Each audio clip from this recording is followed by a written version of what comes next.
Iniciando o debate aqui, o nosso bate-papo sobre o mercado, queria deixar a pergunta sobre a mulher hoje e o mercado de trabalho, sabe, no momento.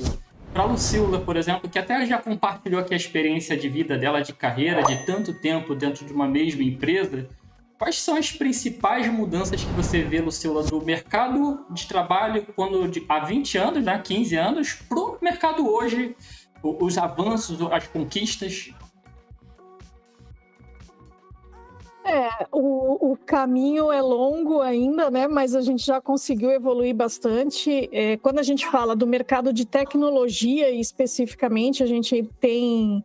É engraçado que esses dias a gente estava conversando aqui internamente. Se a gente for buscar, tem um filme que fala dos primeiros computadores, as mulheres que faziam cálculos na NASA e operavam os primeiros computadores. A maioria eram mulheres, porque era visto como uma profissão mais quase um secretariado, né? Então era uma profissão mais feminina. E em algum momento isso se perdeu, né? Isso virou uma carreira mais tech, mais masculina.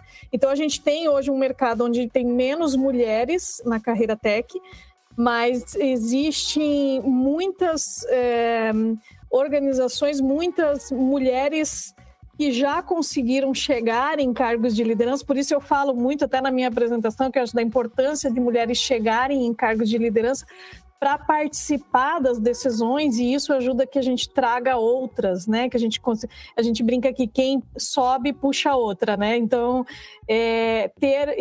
isso faz toda a diferença, e a gente vê isso se transformando tanto como oportunidade. Conheço ONGs e empresas que trabalham tanto aqui a gente tem, por exemplo, um banco de talentos feminino para ter mais mulheres, e até pessoas que trabalham dando oportunidade de capacitação, seja em talvez profissões que não são tão procuradas por mulheres, para que elas possam, né, ter essa oportunidade. Então, acho que existe um movimento muito maior, existe a questão da diversidade, né, que a gente está ali junto, né, como falando da diversidade de gênero, existe todo o trabalho de ESG, né, que também busca, né, isso. Então, a gente tem forças, né, e movimentos fazendo com que isso se transforme. E mulheres que foram pioneiras e foram abrindo caminho para a gente, né, que hoje a gente está aqui. Então, eu acho que existe um processo de transformação, a gente está muito melhor do que a gente estava no passado, e ainda tem um caminho bem grande ainda para trilhar, bastante oportunidade, né? Eu acho que, resumindo, é isso. Querem trazer a visão de vocês? Como é que como o mercado avançou para vocês desde o começo da sua carreira até hoje? Eu acho que eu posso dar um bocadinho do meu exemplo. E primeiro, poxa, eu até me emociono com depoimentos assim, porque às vezes o que eu sinto é que é uma luta tão cansativa e constante, não é? Eu me sinto às vezes até cansada, porque a representatividade feminina, ela começa em não taxar a mulher de emoção, não é? Ou não desvalorizar a mulher porque ela é emoção, porque a emoção faz parte. A emoção, todos nós temos emoções, não é? E muitas vezes, inclusive no mercado de trabalho, vem se buscando, dentro dos recrutadores, perceber a pessoa como uma pessoa. Então, estereotipar a mulher por ela, ai, a mulher é muita emoção, ai, é o período, ai, são os hormônios. Sim, temos isso sim, e isso faz parte, e isso faz com que tenhamos mais força, poder de decisão, e faz com que as coisas mudem, tenham uma outra visão, porque do jeito que estava antes, tudo tão pragmático não funciona, não é? Funcionários infelizes, empresas com má gestão, porque não vêm como pessoas. Então, esse lado nosso romântico, esse lado nosso sensível, faz parte, tem que fazer parte, e ainda bem que faz parte para poder equilibrar, inclusive dentro do mundo empresarial, não é? E ver mulheres assim, como a Lucila, trazer isso, para mim é tão gratificante, porque eu penso, poxa, não estou sozinha, também tem outras mulheres lutando para isso, né? E eu acho que avançamos bastante, mas tem muita coisa. Se estudarmos um pouquinho a história, vamos ver que avançamos, mas tem tanta coisa ainda para conseguir. E eu acho que a minha visão é isto. Eu trabalhei em várias empresas, de grandes a pequenas, e sempre tinha esse estereótipo, sempre tinha esse preconceito, essa visão tão patriarcal. Então, parabéns mesmo pelo já início aí do debate. Não sei se eu puder acrescentar a pergunta, como fazer para que nesse mercado novo, com já esses avanços, como medir a empresa assim, o que é ser, não sei se eu vou colocar bem a pergunta, igualdade, mas respeitando que existem diferenças. Que a gente fala de equidade, né? E não igualdade, né?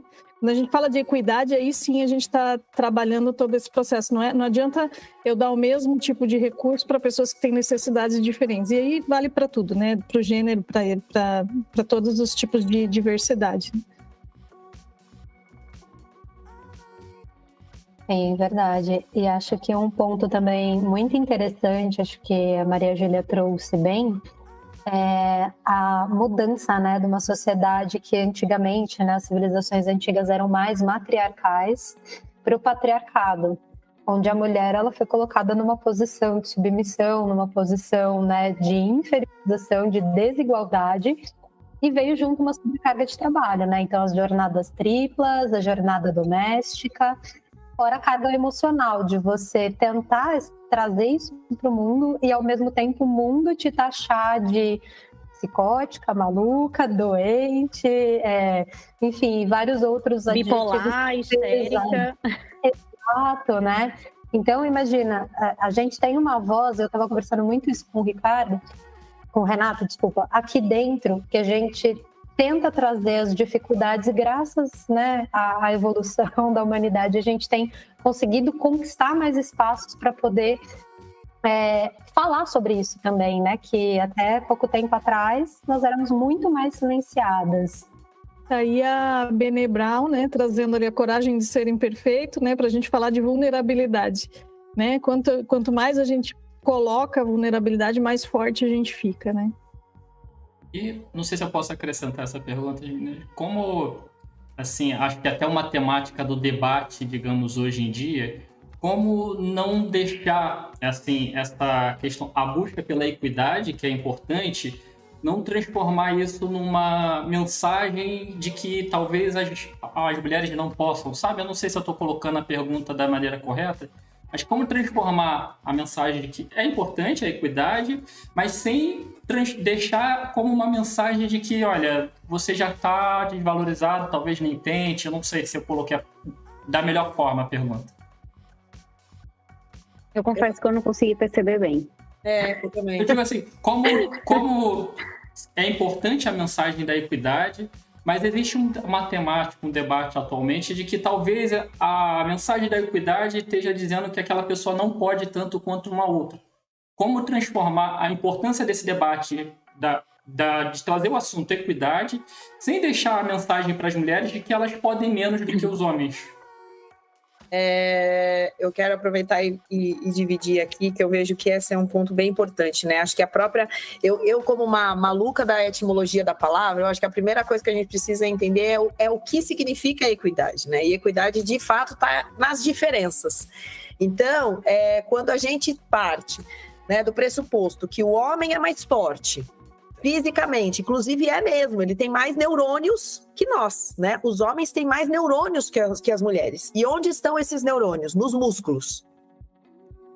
Então, olha que interessante, né? Ou seja, não está no cérebro, está nos músculos. Mas, então, ele tem uma diferença. E essa diferença, ela é fisiológica. Não tem como a gente competir com isso. Não tem como uma mulher competir, não tem como um jovem competir, não tem como, de repente, uma pessoa que tem limitações competir com isso, seja homem ou mulher, ou seja, há uma diferença.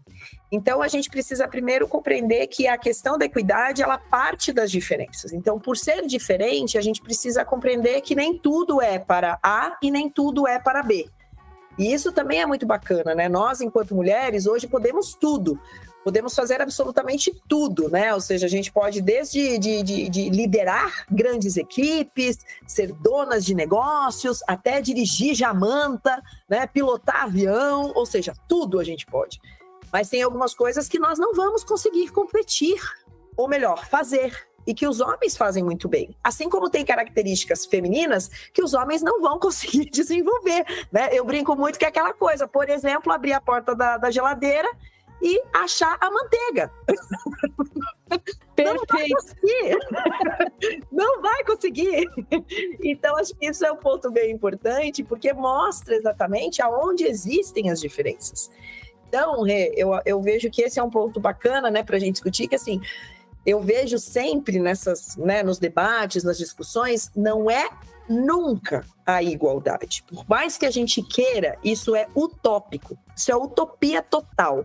O que a gente precisa descobrir é como viver em sinergia, em harmonia com as diferenças. Esse é o maior desafio. E ele parte de tudo, desde o respeito mútuo, desde as características físicas, desde as questões de força, desde as questões... E aí vai. E aí daria mais um outro debate. Eu queria só completar... Aí, desculpa. Pode, Maria Júlia. Vai em frente, vai em frente. Essa questão de respeitar as diferenças e começar a mudar no setor... profissional, não é? Quando eu comecei a estudar sobre o feminismo, quando eu comecei a abrir um pouquinho mais minha mente sobre o que é o feminismo, eu não vou pular as etapas, tá, Renata? Eu sei que a gente vai chegar nesse ponto. Mas os padrões de respeitar as diferenças, não é? De respeitar a mulher, acima de tudo, como uma pessoa que pode tudo, porque ela pode, com suas limitações, como o homem também tem, começa dentro de casa. Então, eu acho que o maior desafio é novas mães de meninos, novas mães de meninas, não é? Porque isso vem muito, é da mãe do meu namorado, é da minha avó, minha mãe agora tem outra cabeça e graças a Deus que assim a tem, porque foi mãe solo, né? Mas assim, é mudar, e começa dentro de casa. Isso é coisa de menina, isso é tarefa de menina. Não, não é. A casa é de todos. Então, não é a menina que tem que dobrar as roupinhas e o menino brincar com o carrinho. Não. O menino também dobra as roupinhas. Parece coisa pequena, mas não é, porque isso reflete mais à frente no mercado de trabalho. Não é que o lugar da mulher é ser secretária, é atender telefonema. E o homem, ele tem que liderar. Não, não é. Gente, não é. Comece em casa. Então, é respeitar as limitações, como é óbvio. Concordo totalmente com a Priscila, que assim... Fisicamente somos diferentes, não é? Meu namorado às vezes brinca muito que ele faz, então cadê teu feminismo? Não consegues levantar esse peso e tal. Eu digo, olha, meu feminismo tá aqui, o seu tá aqui, e vamos brigar com isso. Quer discutir? A gente brinca muito nesse aspecto, como é óbvio. Mas é isso, né? É encontrar aí essa sinergia e começa em casa. A cultura é em casa e depois passa para a vida. Sim, super concordo. Eu também acredito muito nisso, assim, e acredito na nossa responsabilidade, né? E eu tenho 2 meninos, né? E é nesse ponto mesmo, um dia conversando com um dos meus filhos, ele falou, meus amigos não gostam desse negócio de feminismo. Eu falei, sim, meu filho, porque eles não estudaram o que é feminismo e porque talvez eles não estão olhando para o lado e nem dentro de casa, porque ele tem irmã e ele tem mãe que trabalha e ele deveria muito, sim, né, tá trabalhando. Olhando isso e lutando por isso, né? Lutando, que eu digo, nunca transformar numa luta armada, que eu brinco também aqui, né? A gente quer junto, a gente quer, né, homens também do nosso lado fazendo essa construção do ambiente diferente, né? Então, acho que é isso. Acredito muito nessa parte que você falou, Maria Júlia. Como a gente educa dentro de casa para começar para continuar essa transformação. Bom, não sei se alguém tiver mais alguma observação, vou só colocar aqui algumas mensagens, né, do pessoal que acompanhou, antes de a gente passar para o próximo tópico. Obrigado, Antônio Carlos, mandou aqui a mensagem. Lucila. É meu marido. A Elisa Almeida. Maravilhoso. A Elisa Almeida mandou aqui, Priscila Queiroz, top, minha CEO. A Edvirgem Evangelista mandou mensagem aqui também. O Antônio Carlos disse que tem dificuldade com isso também. A gente ainda não pegou, Lucila. Acho que fica para depois. De achar as coisas. É essa dificuldadezinha ali. Em casa, a gente sempre está trabalhando esse tema. Tenho que ser honesto que eu também tenho muita dificuldade de encontrar. Mas a gente vai conseguir, Bom, o próximo tópico, né?